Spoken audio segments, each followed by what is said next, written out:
Friends, ఏపీలో scene reverse. TDP top నేతను కొట్టిన పోలీసులు. ఈ విషయాన్ని తెలుసుకునే ముందు ఈ వీడియో మీరు కంప్లీట్గా చూడండి. అప్పుడే మీకు కంప్లీట్ ఇన్ఫర్మేషన్ ఏంటో అర్థమవుతుంది. అదేవిధంగా చాలామంది వీడియో చూస్తున్నారు కానీ సబ్స్క్రైబ్ చేసుకోవడం మాత్రం మర్చిపోతున్నారు. దయచేసి సబ్స్క్రైబ్ చేసుకోండి. సబ్స్క్రైబ్ చేసుకోవడం వల్ల నేను చేసే ప్రతి ఒక్క అప్డేట్ మీరు ముందుగానే పొందగలుగుతారు. అదేవిధంగా చాలామంది లైక్ చేయడం మర్చిపోతున్నారు. దయచేసి లైక్ చేయండి. లైక్ చేయడం వల్ల ఇన్ఫర్మేషన్ అనేది మనం చాలామందికి రీచ్ చేసే వాళ్ళు అవుతాం. ఇంకా లేట్ చేయకుండా వీడియోకి వెళ్ళిపోతాం. ఫ్రెండ్స్, చీరాలలో బాలు యాదవ్ అనే కానిస్టేబుల్ ఏకంగా టీడీపీ పార్టీ కార్యాలయంలోకి ప్రవేశించి సీనియర్ నేత నక్కల రామారావుపై దాడి చేయడంపై అధిష్టానం ఆరా తీస్తోంది. ఎవరు ఈ బాలు యాదవ్? అతడికి ఎందుకు నేతల ప్రాధాన్యం ఇస్తున్నారని ప్రజలు చర్చించుకుంటున్నారు. టీడీపీలోని మిగిలిన నేతలకు కూడా ఈ బాలు విషయం అంతుపట్టడం లేదు. టీడీపీ కార్యాలయంలో 3 రోజుల క్రితం రామారావుపై బాలు అనే కానిస్టేబుల్ మరో 6గురితో కలిసి దాడి చేయడం సంచలనంగా మారింది.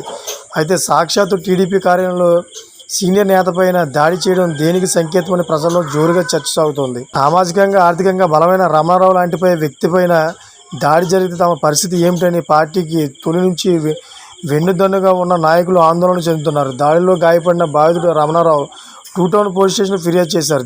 దీంతో పోలీసులు కానిస్టేబుల్ బాలు యాదవ్పై పలు సెక్షన్ల కింద కేసు నమోదు చేశారు. జరిగిన పరిణామాలను పరిశీలించిన ఎస్పీ వకుల్ జిందాల్ సదరు కానిస్టేబుల్ సస్పెండ్ చేశారు.